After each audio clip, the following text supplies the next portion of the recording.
They're like they always are. They're mean and scrappy, and they like to play defense. They like to run to the ball. They're pretty good at throwing it, pretty good at rushing it. So, yeah, it's almost, yeah, they're pretty similar. They're pretty similar. I think they're better than last year too. All right, thanks, Coach. Yeah. Any other questions on the phone line for Coach?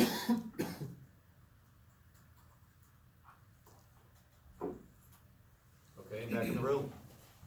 Talked a little bit about Colorado. I think right now they're leading the Pac-12 in turnover margins. Are takeaways, is that a skill, or is that something that comes kind of with luck with fumble recoveries and stuff? I think it's both. I think it's both, but I also think that, if you're doing a great job running to the football, if you do a great job running to the football, I think that elevates it. I think one is there is some luck involved, and then, or maybe some team just, melts down and you get 7 from somebody, or, that'll help you. I don't know if that happened with them. I'll probably look it up when I go upstairs there, but, the other thing is run to the ball. Just be as close as you can to the ball so that, you put yourself in the best position to have the opportunity to get lucky, the harder you work, the luckier you get, kind of that theory. And then I also think, drilling, stripping the ball and that type of thing, I think that's important too, because, putting yourself in a position to have the opportunity to get it. Coach, you're witness at Folsom Field in Colorado. What did you learn from your previous experiences coaching there going into Saturday's game to help your team out? Well, there's almost always a good team. Every time I've been there, they're a pretty good team. So I think that's really the biggest thing. I mean, we played quality teams each time, so, but yeah, I mean, and of course there's other places that, we've owned against quality teams, but they've been pretty good teams every time we've gone there. And Colorado obviously started the season really hot. They've kind of hit a dry spell of late, and now fans are kind of questioning where their program is at. Is there any way you can kind of take advantage of that on the football field on Saturday? No, not really. We just focus on us, focus on ourselves, try to be the best team we can be. I mean, we can worry about, what our team's doing, we can worry about what our players are doing, we can worry about, how hard we're playing, how well we're executing. We really don't have any control over what their fans think or what their players think or do, I mean, we just gotta be the best team we can be. Justin mentioned you guys being able to win in shootouts and you guys being able to win in a gritty defensive battle, which you guys hadn't really been in until Saturday. What do you think it says about your team that you're able to win in both environments? Utah was kind of like that. But I think it's good. I think you just gotta play together as a whole team and win. You gotta rise on all 3 sides of the ball, and everybody contribute and, fight to the end. And then, but, expect to win in that whole process. Have you monitored the Pac-12 South at all? It seems like I think all 6 teams are still in contention, could still win the South title. And what does it say about that division and the conferences as a whole? Our conference is loaded with quality teams. I mean, in the end, there's, what's there gonna be, 10 bowl teams? Is that what's gonna add up to? I mean, you guys are fabulous at math. I know there's 3 more games and everything. I mean, cause everybody went into journalism because they loved math. And then, which had a little something to do with why I went into coaching, because of my love for math. And then, so, I mean, is that what it looks like, 10? Right now there's 4, but there's a bunch of 5-win teams, so looks like there could be 10. Yeah. So I don't think no other conference is gonna have 10 of these suckers, Do you have any thoughts on live mascots? I know Colorado's famous with Oh, that. one thing I will say, their mascot is just outstanding. I mean, them and Mike the Tiger are by far the best, Matt. I mean, Butch is a better, a person and a symbol, the whole thing, I'll go with that, okay? But as far as I mean, that Buffalo and Mike that died, utterly outstanding. And then it's got the handlers. No, they're not pulling that Buffalo. That Buffalo's pulling them. I mean, you see these kids run beside these Buffaloes with the Buffalo, and sometimes they'll wipe out or whatever, and then, no, I mean, it's, I mean, you know, heck, yeah, I grew up in the West, what can you say? I mean, Buffalo, that's one that's hard to argue with, unless you have a live grizzly bear out there or something. You know, Washington State used to have a live mascot. We should, it'd be cool if we still did, I don't know how good, mountain lions do in captivity, I'm curious, you know, if they have just a good, happy life, like the Georgia Bulldog, where they get their own, hotel room and eat like a king, and, you know, that type of thing. But, when I got to BYU, and I don't know the year, a year or two before I got to BYU, they had a live cougar too. So I missed the live cougar by a year or two. And I don't know how they do in captivity or how cooperative they are parading around the field. And, no, that buffalo goes pretty well wherever he wants. And then, but one time in college, so we're playing Air Force. And the Air Force has this falcon, this trained falcon.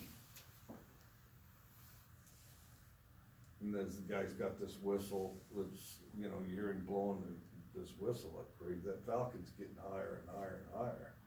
Pretty soon you can't see that falcon. That falcon just left. Falcon's seen all the football he wanted to see that day. And then, yeah. No, I have to say the live buffalo, that's all, a tough one to argue with. If you got the chance, would you wanna be one of the handlers for the buffalo? I don't know, I think I would probably think better of that, but, I think, well, here's the other thing people don't realize, and people on TV don't realize. I mean, that is a small buffalo. I mean, that's like a baby buffalo. I mean, anybody that's ever seen one in the wild or, you know, I mean, buffalo are huge. I mean, back with, you know, like that. I mean, the notion that, you know, 8 people are gonna pull a full adult buffalo around, that'll never happen, you know? No, they got the little baby one out there, and it's, yeah. So it's, yeah, it's pretty cool to watch, you know, part petting zoo, part football, although I don't know if Ralphie will let you pet it, so. Coach, is there a mascot for a university that you're relatively unimpressed with? Not big into the insects. Oh, I'll tell you what I like the least. The natural disasters. I mean, what's a natural? I went to Pepperdine and I love Pepperdine, but we're the waves. I mean, what's a natural? I mean, we are the wind, or we are the. I mean, I'm more into tangible things. I'm more into objects that are you know, that are alive and that move and that you can use your imagination well enough to attach a personality to a little bit, you know, or like a cyclone. I don't know how to make that a tangible thing, or a hurricane, or a wave. With all due respect to those teams, of which I mean, I like all 3 of those teams, except for you know, I like some tangible.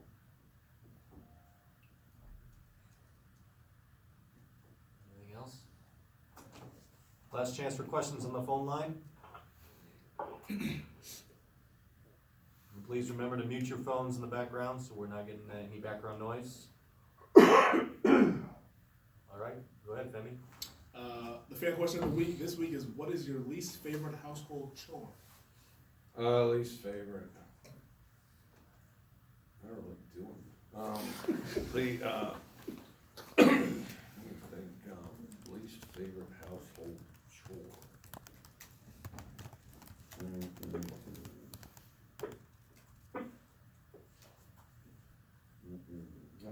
sure. Well, okay, my least favorite by far is when that TV gets screwed up and the TV doesn't work for some reason. You know, whether it's gotta be rebooted or something involved that's complex on the remote other than on and off and forward and back. No, I hate that. Anything related to technology, TV, that, has to be adjusted where it doesn't just automatically work, that drives me crazy. So you on the phone with the cable company or something like that when that happens? Or You know, sometimes I'll call the video guys and they're pretty sharp where, you know, push this button, push that button, push the other button. And then I won't know what they're talking about, so I'll put Sharon on the phone and she has a better idea than I do.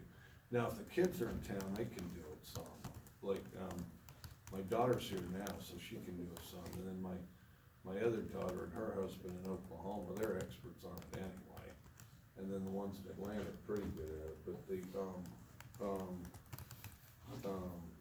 oh no, that's just miserable, sit there and all of a sudden the TV doesn't work, and it's just something where you gotta push this button first and this one second instead of the other way around, no, I hate that.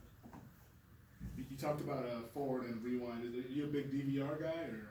Yeah, I DVR everything, so then I can fast forward and if it's boring or if the commercials, you know, that type of thing. No, I DVR everything. What's on there right now that might be interesting? Okay, Mountain Men, just saw the season finale.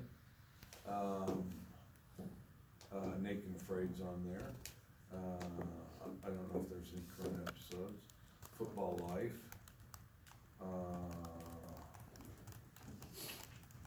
I'm trying to think what else.